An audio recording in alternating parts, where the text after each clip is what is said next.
मुझे हमेशा से लगता है कि फ़ोटोज़ सिर्फ मेमोरीज़ नहीं है, ये प्रूफ है इस बात का कि उस मोमेंट में हमने कुछ फील किया था। इस ट्रिप पर आने से पहले मैं एक बहुत वियर्ड स्पेस में था। समझ नहीं आ रहा था कि मैं ये ब्रेक लेना डिज़र्व करता भी हूँ या नहीं। लेकिन तीर्थन ने मुझे कुछ प्रूव करने को नहीं कहा। इनफैक्ट इस जगह ने मुझे वो ठहराव दिया जिसे मैं पिछले काफ़ी समय से इग्नोर कर रहा था। और एक कहानी उसी एक ठहराव के बारे में है।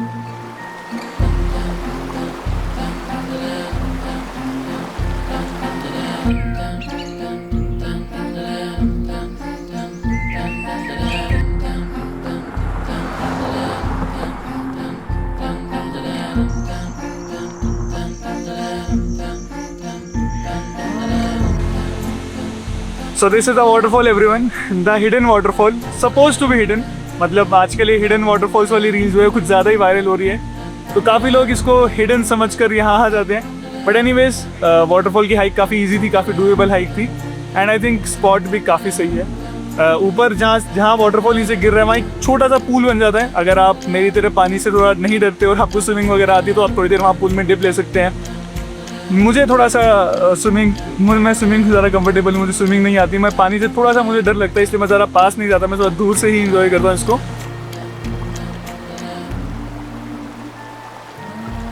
बाकी अभी तीर्थन वैली में मेरा पहला दिन है, अभी काफ़ी सारी चीज़ें और एक्सप्लोर करनी बाकी हैं। मुझे तीर्थन वैली का मेरे पास कोई खास प्लान नहीं है, इनफैक्ट मुझे ये भी नहीं पता मैं कितने दिन के लिए रुकने वाला हूँ यहाँ पे।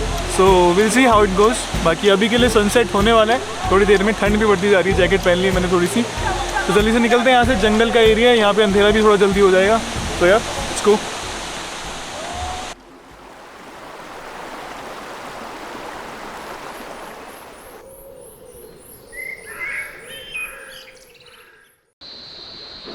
Good morning everybody, so how are you doing today. तो अभी मैं हूँ तीर्थन वैली में, which is kind of an unexplored valley in Himachal. मतलब not as unexplored as Sainj valley, but still it is not as popular as Shimla, Manali और Spiti valley. अभी मैं जिस जगह पर हूँ it's a village called Gushaini. It's in the heart of Tirthan valley, मतलब एकदम जस्ट मेरे नीचे वहाँ पे तीर्थन रिवर फ्लो कर रही है एंड उस रिवर के नाम पे ही इस पूरी वैली का नाम है तीर्थन वैली। और अभी के टाइम पे मैं जा रहा हूँ to a village called Sharchi.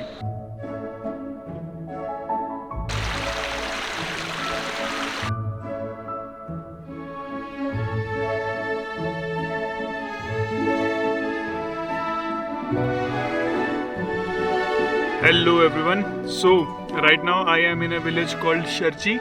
ये गुशैनी से 10 किलोमीटर दूर है। अभी हम लोग ड्राइव करके आए हैं यहाँ तक एंड यहाँ पर आके एकदम ऐसा फील हो रहा है कि एकदम proper like old kind of old Himachali village में एंटर हो गए हैं। मेरे पीछे जो है इस टाइम पे एक बहुत ही ज़्यादा पुराना और बहुत ज़्यादा बड़ा घर है जो कि प्रॉपर एकदम काठखूनी स्टाइल आर्किटेक्चर जो हिमाचल में बहुत पॉपुलर है, एकदम उससे बना है। इस पूरे विलेज में आपको इसी तरह के एकदम पुराने रॉ ऑथेंटिक घर देखने को मिलेंगे विदाउट एनी फैंसी डेकोरेशन और रेनोवेशन वगैरह कुछ नहीं। यहाँ पे एकदम प्योर ऑथेंटिक जो हिमाचली फील होता है, एक हिमाचली विलेज का जो फील होता है वो यहाँ पे देखने को मिल रहा है।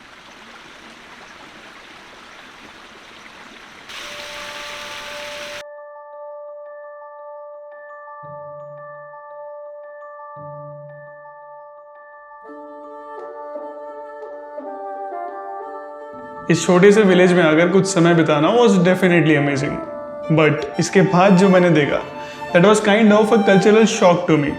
बट उससे पहले I want to take a moment and thank the sponsor of this video which is Insta360। मैं जनरली एक्शन कैमरा का उतना बड़ा फैन नहीं था until I found this 1x1.3 inch का AI powered sensor was already enough। लेकिन तभी मुझे पता चला कि इसका लेंस लाइका के साथ कोलैबोरेशन में बना है, which means छोटा पैकेट बड़ा धमाका, even in low light। Action cameras के साथ मेरी हमेशा से कंप्लेंट थी कि एक फ्लिप स्क्रीन के बिना मैं अपना फ्रेम कैसे देखूंगा। वेल, अब नहीं है। हर वो जगह जहां मेरा ये बड़ा कैमरा जाने की सोच भी नहीं सकता, this can always do the job pretty well. इसके अलावा extreme stabilization, 8K video, voice and gesture controls और लाइका नेटिव कलर्स, मुझे नहीं लगता कि इसके बाद आपको एक सॉलिड एक्शन कैमरा खरीदने के लिए कहीं और देखने की जरूरत है। So check out the Insta360 Ace Pro 2 and dive into the world of madness.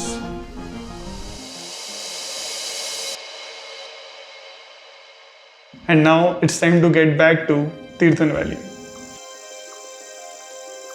मैं अभी तीर्थन वैली के लास्ट विलेज में हूँ। It's a village called Ghalincha and इस पूरे विलेज में सिर्फ 2 होम स्टे हैं और उनमें से एक ये प्रॉपर कॉटेज जैसा होम स्टे है एंड मैं यहाँ रुका हूँ।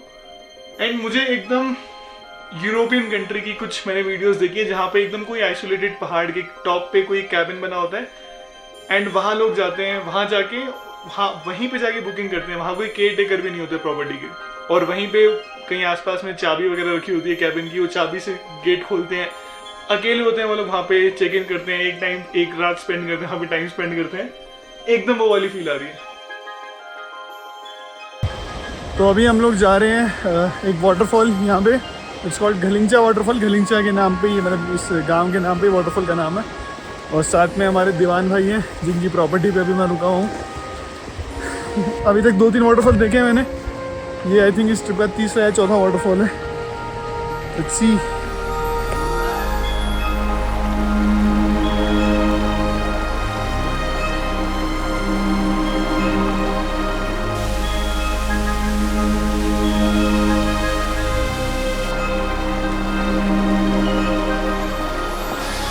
प्राइवेट वाटरफॉल भाई, ये है actual hidden waterfall, not as single tourist.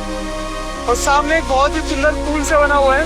अगर मुझे स्विमिंग आती है और पानी में दर्द थोड़ा कम होता तो मैं डेफिनेटली यहाँ पे एक ट्रिप जरूर लेता यार।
क्या विलेज है भाई। और ऐसा लग रहा है कि टाइम में पता नहीं कहाँ कितना पीछे आ गए हो।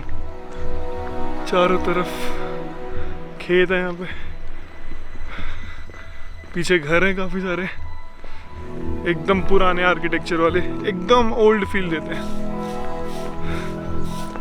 एक चीज़ है इस जगह के बारे में, मैं बताऊंगा आपको। मैं सोच रहा हूँ बताऊँ ना बताऊँ, मतलब बताने लायक है या नहीं, I don't know, but will see.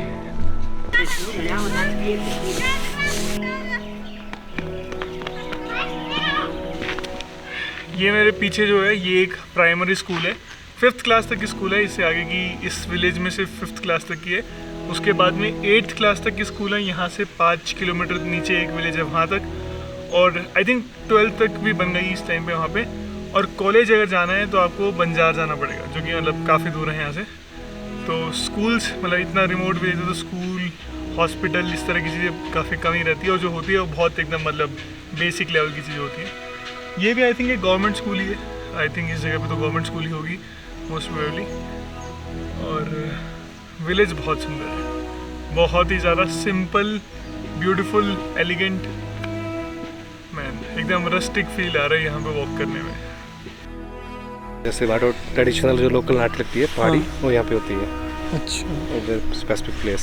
किस टाइम पे होता है मेला? यही होता है 23rd of September। 23rd सितंबर। ये सारे काटकुनी आर्किटेक्चर वाले घर हैं सारे ऑलमोस्ट, कुछ एक नए बने हैं जो उसका है कॉन्क्रीट का, बाकी तो सारा स्टेप आपको नहीं। वो है जो पहाड़ है वहाँ पे, उसके मतलब उसके उस तरफ जाके कौन सी वाली आएगी? के बाद आगे फिर श्रीखंड आ गया। अच्छा, श्रीखंड वहाँ थे। हाँ, जैसे श्रीखंड वो जो अपने तो वहाँ पे। आप गए हो श्रीखंड महादेव? हाँ मैं गया हूँ 3 बार गए हो?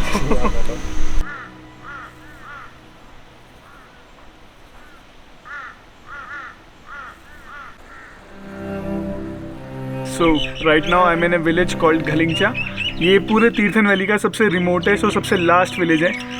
और जैसे ही मैं इस विलेज में एंटर हुआ था ना, मतलब I was spellbound to see कि इतने सारे विलेजेस एक पूरे क्लस्टर में बने हुए हैं। सॉरी नॉट विलेजेस, इतने सारे घर एक पूरे क्लस्टर में बने हुए हैं। एंड सारे घर इतने ज़्यादा सुंदर और इतने ज़्यादा पुराने घर हैं यहाँ पे, मतलब प्रॉपर हिमाचली आर्किटेक्चर, जो काटकुनी आर्किटेक्चर होता है एकदम उस आर्किटेक्चर से बने।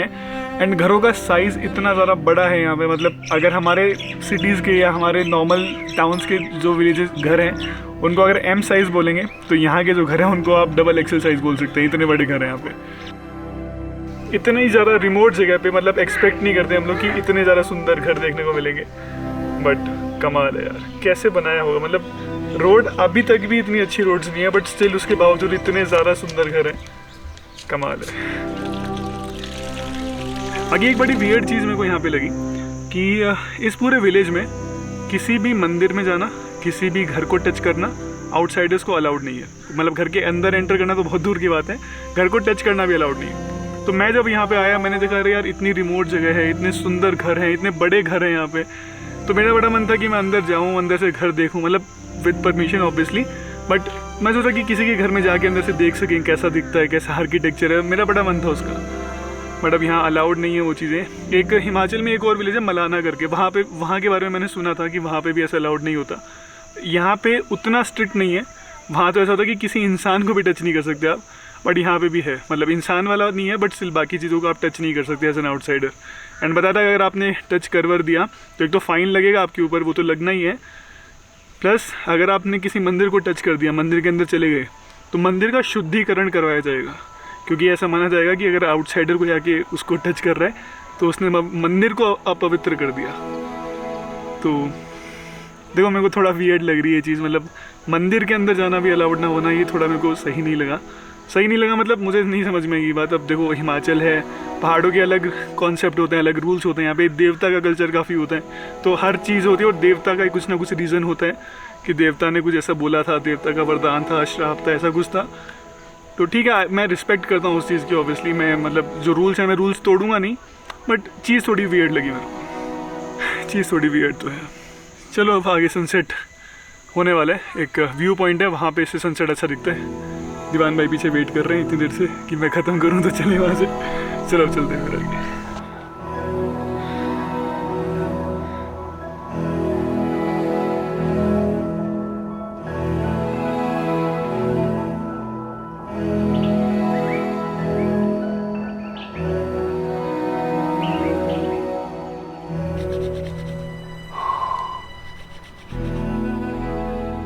और इस ढलते सूरज के साथ समय आ चुका था तीर्थन में अपनी इस जर्नी को ख़त्म करने का। यहाँ आना मेरे लिए सिर्फ एक कोइंसिडेंस था, लेकिन अब यहाँ से जो मैं लेकर जा रहा हूँ वो काफ़ी समय तक मेरे साथ रहने वाला है।